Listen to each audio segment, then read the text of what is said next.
Hello everyone and welcome to this new episode from the Avalonia UI series. Today we'll see how to include images in our Avalonia applications. The Avalonia team made a huge effort to make this process of including even generic assets and not only images as seamless and effortless as possible for us developers. But before we start, I wanted to take a moment to chat with you about the essence of this series. First and foremost, everything you see here is created for academic purposes. I see this channel as a medium to share with you the findings of my ongoing learning process. Each video is a snapshot, let's say, of my exploration and discovery within the Avalonia realm. I'm not an Avalonia expert, and these videos are not sponsored by Avalonia. All you see here is the result of me having fun coding and exploring new frameworks. That said, let's go back to the main topic of this video.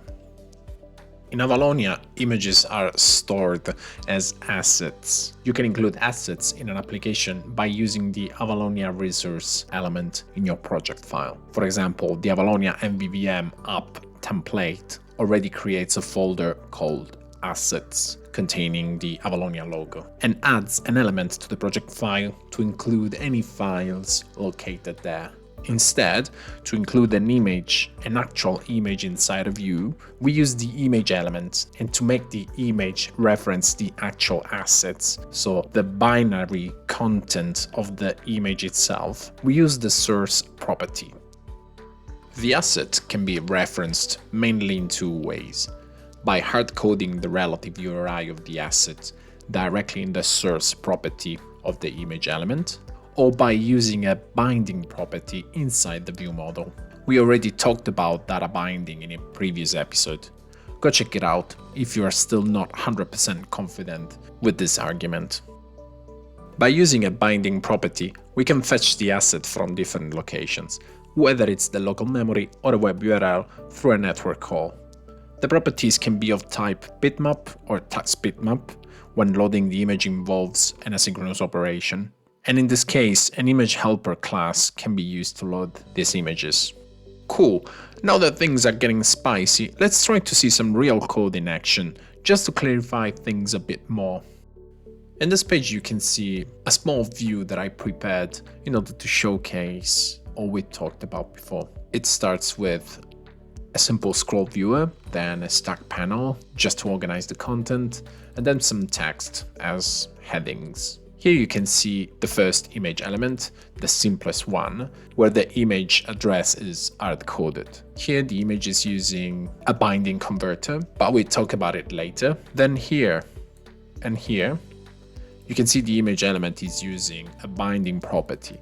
Here we are loading the image from the local memory. Here we are loading the image from a web URL. And it's very important that you don't forget to append the caret symbol at the end of the property name in case of asynchronous operations. Now let's have a look at the view model. This property is used in the case of binding converter, and we'll see it later. This property is the one used to load the resource from a local asset, and this one is the one used to load the image from the web. In this case, we are leveraging an image helper class. In the helper class just offers some utility methods, one to load the resource from the local memory. It's very simple. You can see we start from the resource path. In this case, we just check whether the URI already starts with the avars prefix, which means that it's probably coming from another library which has another assembly name. Otherwise, we calculate our own assembly name. This is how resources work in Avalonia. If you're interested, I can make a video maybe in the future. Once we calculated the right URI, we can just use the asset loader, which is a class provided by Avalonia, to get the byte stream, and then create an instance of the bitmap.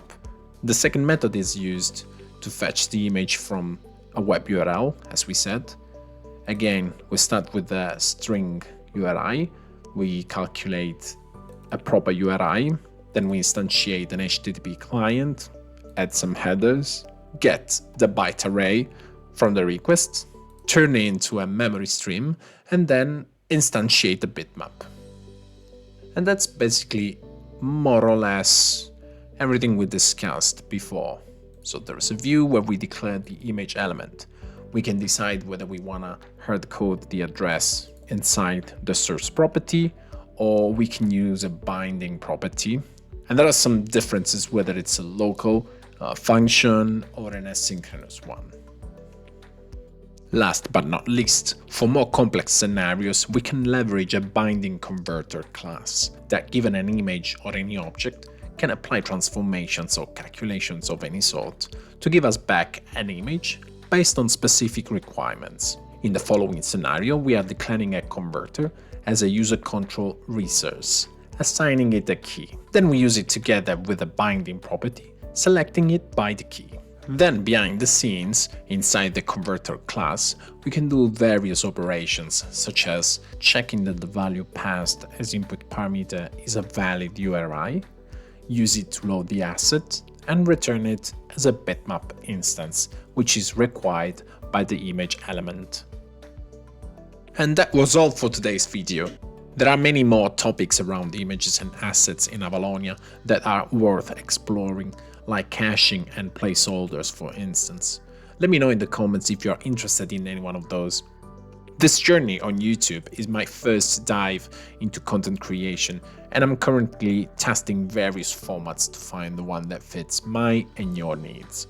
I truly appreciate your patience and support as we navigate these early stages together. Whether you are a seasoned developer or just starting out, your presence here means really a lot. So, until our next exploration, as someone would say, keep coding and have fun.